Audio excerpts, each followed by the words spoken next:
सबसे पहले समझते हैं कि ब्लड कल्चर टेस्ट क्या होता है।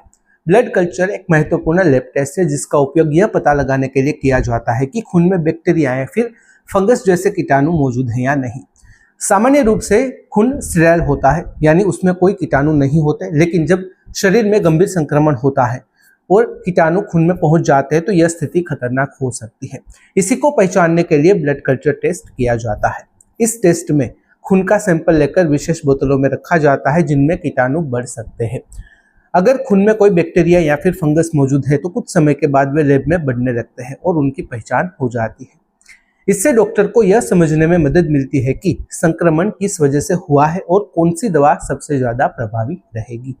यह टेस्ट खास तौर पर तब किया जाता है जब मरीज को तेज बुखार, ठंड लगना या फिर गंभीर संक्रमण के लक्षण हो। तो आइए इसके बारे में थोड़ा विस्तार से समझते हैं। आइए जानते हैं ब्लड कल्चर टेस्ट कब कराया जाता है।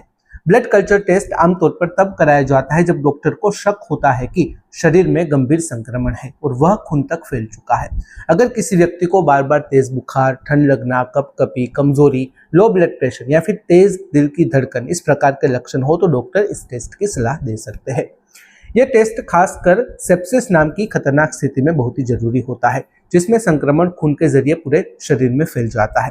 अस्पताल में जो भर्ती मरीज है, जो आईसीयू के मरीज है या फिर जिनकी इम्यूनिटी काफी कमजोर है, उनमें यह टेस्ट अक्सर किया जाता है। सर्जरी के बाद संक्रमण का शक हो या फिर लंबे समय से बुखार का कारण पता न चल रहा हो तब भी ब्लड कल्चर टेस्ट किया जाता है। यह टेस्ट इसलिए महत्वपूर्ण है क्योंकि इससे सही समय पर सही एंटीबायोटिक शुरू करने में मदद मिलती है और गलत दवा लेने से बचा जा सकता है। आइए समझ लेते हैं कि ब्लड कल्चर टेस्ट कैसे किया जाता है। ब्लड कल्चर टेस्ट करने की जो प्रक्रिया है वो काफी सरल लेकिन सावधानी से की जाती है। सबसे पहले तो नर्स या फिर लैब टेक्नीशियन मरीज की नस से खून का सैंपल लेते हैं। सैंपल लेने से पहले जो त्वचा है उसको अच्छी तरह से साफ और स्टेराइल किया जाता है ताकि बाहर के कीटाणु सैंपल में न मिले। आमतौर पर 2 या 3 अलग अलग जगहों से खून लिया जाता है क्योंकि इससे रिपोर्ट ज्यादा सटीक मिल सकती है। लिया गया खून खास बोतलों में डाला जाता है जिसमें बैक्टीरिया या फिर फंगस के बढ़ने के लिए पोषक माध्यम यानी कि मीडियम होता है। फिर इन बोतलों को लैब में मशीन में रखा जाता है जहां 24 से 72 घंटे तक की निगरानी की जाती है। अगर कीटाणु मौजूद हो गए तो वे बढ़ने लगेंगे और मशीन संकेत देगी। इसके बाद लैब में कीटाणु की पहचान और उस पर असर करने वाली दवाओं की जांच की जाती है। पूरी प्रक्रिया सुरक्षित होती है और आमतौर पर ज्यादा दर्दनाक नहीं होती। आइए जानते हैं ब्लड कल्चर रिपोर्ट क्या बताती है। ब्लड कल्चर रिपोर्ट से यह पता चलता है कि खून में किस प्रकार का संक्रमण मौजूद है। अगर रिपोर्ट पॉजिटिव आती है तो इसका मतलब है कि खून में बैक्टीरिया या फिर फंगस पाए गए हैं। इसके बाद लैब यह भी बताती है कि कौन सी एंटीबायोटिक दवा या फिर एंटी फंगल दवा उन कीटाणुओं पर असर करेगी। इसे संवेदनशीलता जांच यानी कि सेंसिटिविटी टेस्ट कहा जाता है। इससे डॉक्टर सही दवा चुन सकते हैं और बेकार की जो दवाएं होती है उससे बचा जा सकता है। अगर रिपोर्ट नेगेटिव आती है तो इसका मतलब होता है कि सैंपल में कोई कीटाणु नहीं मिला, लेकिन कभी कभी संक्रमण होने के बावजूद भी रिपोर्ट नेगेटिव आ सकती है, खास करके अगर मरीज पहले से ही एंटीबायोटिक दवा ले रहा हो। इसलिए डॉक्टर मरीज के लक्षण और बाकी टेस्ट देखकर ही अंतिम निर्णय लेते हैं। रिपोर्ट आने में आमतौर पर 2 से 5 दिन लग सकते हैं क्योंकि कीटाणुओं को बढ़ने और पहचान में समय लग सकता है। आइए समझते हैं ब्लड कल्चर टेस्ट क्यों महत्वपूर्ण है। ब्लड कल्चर टेस्ट गंभीर संक्रमण की पहचान में बेहद ही महत्वपूर्ण भूमिका निभाता है। अगर संक्रमण खून में फैल जाए और समय पर पता न चले तो यह जानलेवा हो सकता है। इस टेस्ट से डॉक्टर को सही समय पर सही इलाज शुरू करने में मदद मिलती है। बिना इस टेस्ट के अक्सर अंदाज से एंटीबायोटिक दी जाती है जो हर बार सही नहीं होती। इससे दवा का असर कम हो सकता है और एंटीबायोटिक रेजिस्टेंस का खतरा भी बढ़ सकता है।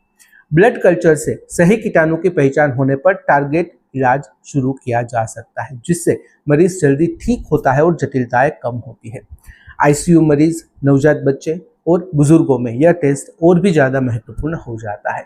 यह टेस्ट कई बार जान बचाने में काफी मदद करता है क्योंकि इससे सेप्सिस जैसी गंभीर स्थिति का जल्दी ही पता चल जाता है तो अकॉर्डिंगली उसकी ट्रीटमेंट भी स्टार्ट हो जाती है। आइए समझते हैं टेस्ट से पहले और बाद में क्या ध्यान रखना चाहिए।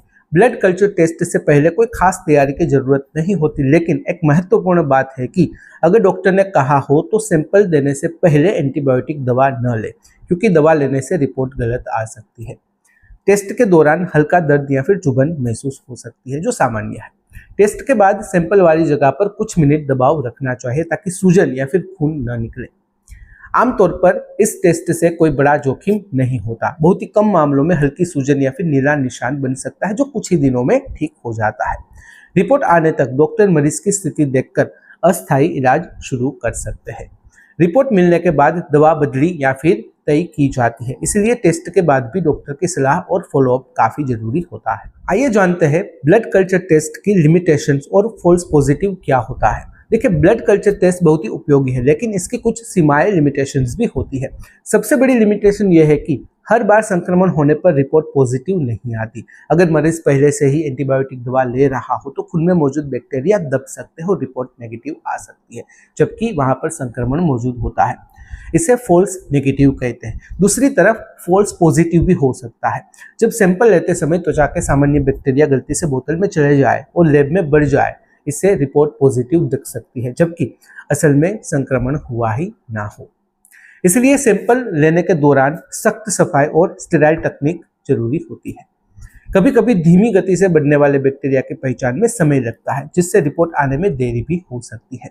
कुछ खास संक्रमणों के लिए एक से ज्यादा सैंपल लेने पड़ सकते हैं, इसलिए ब्लड कल्चर टेस्ट की रिपोर्ट को हमेशा मरीज के लक्षण, अन्य टेस्ट और क्लिनिकल जो स्थिति होती है उसके साथ मिलाकर ही समझा जाता है। यह टेस्ट बहुत ही महत्वपूर्ण है, लेकिन अकेले इसी पर अंतिम निर्णय नहीं लिया जा सकता। आइए समझ लेते हैं ब्लड कल्चर टेस्ट का खर्चा 2026 के अनुमान में कितना हो सकता है। भारत में ब्लड कल्चर टेस्ट का खर्च शहर, लैब और अस्पताल के स्तर पर निर्भर करता है। 2026 के अनुमान के अनुसार प्राइवेट लैब में एक सिंगल ब्लड कल्चर टेस्ट की कीमत लगभग 800 रुपए से लेकर 2000 के बीच हो सकती है। कई बार डॉक्टर 2 या फिर 3 सैंपल लेने की सलाह देते हैं, जिसमें कुल खर्च 2000 से लेकर 5000 तक जा सकता है।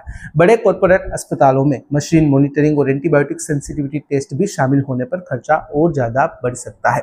वहीं सरकारी अस्पतालों में या फिर मेडिकल कॉलेजों में यह टेस्ट काफी कम लागत पर या फिर कभी कभी मुफ्त भी उपलब्ध होता है।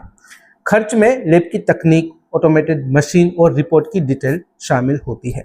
अगर रिपोर्ट पॉजिटिव आती है तो आगे की संवेदनशीलता जांच यानी कि एंटीबायोटिक सेंसिटिविटी टेस्ट भी की जाती है, जिससे सही दवा तय होती है। यह अतिरिक्त जांच कभी कभी पैकेज में शामिल होती है और कभी अलग से वो चार्ज लेते हैं, मतलब कि उसकी अलग से आपको भरपाई करनी पड़ती है। कुल मिलाकर यह टेस्ट इतना भी ज्यादा महंगा नहीं माना जाता, क्योंकि गंभीर संक्रमण की सही पहचान करके यह जान बचाने में काफी मदद करता है और गलत दवाओं के खर्च से भी आपको बचा सकता है। तो आइए समझते हैं इन सब बातों का क्या कंक्लूजन सामने आता है। तो कुल मिलाकर ब्लड कल्चर टेस्ट गंभीर संक्रमण और सेप्सिस की पहचान में बहुत ही अहम जांच होती है। यह डॉक्टर को यह जानने में मदद करता है कि खून में कौन सा कीटाणु मौजूद है और कौन सी दवा सबसे ज्यादा प्रभावी साबित होगी। हालांकि इसकी कुछ सीमाएं हैं, जैसे कि फॉल्स पॉजिटिव या फिर फॉल्स नेगेटिव रिपोर्ट, इसलिए इसे मरीज के लक्षण और अन्य जांच के साथ मिलाकर समझा जाता है।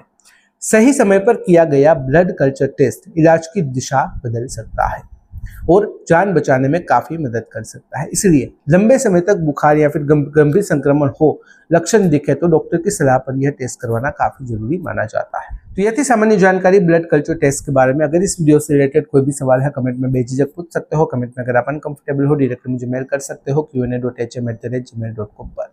तो फिलहाल इस वीडियो में बस इतना ही। आज का वीडियो ध्यान से देखने और सुनने के लिए आपका धन्यवाद। जय हिंद, जय भारत।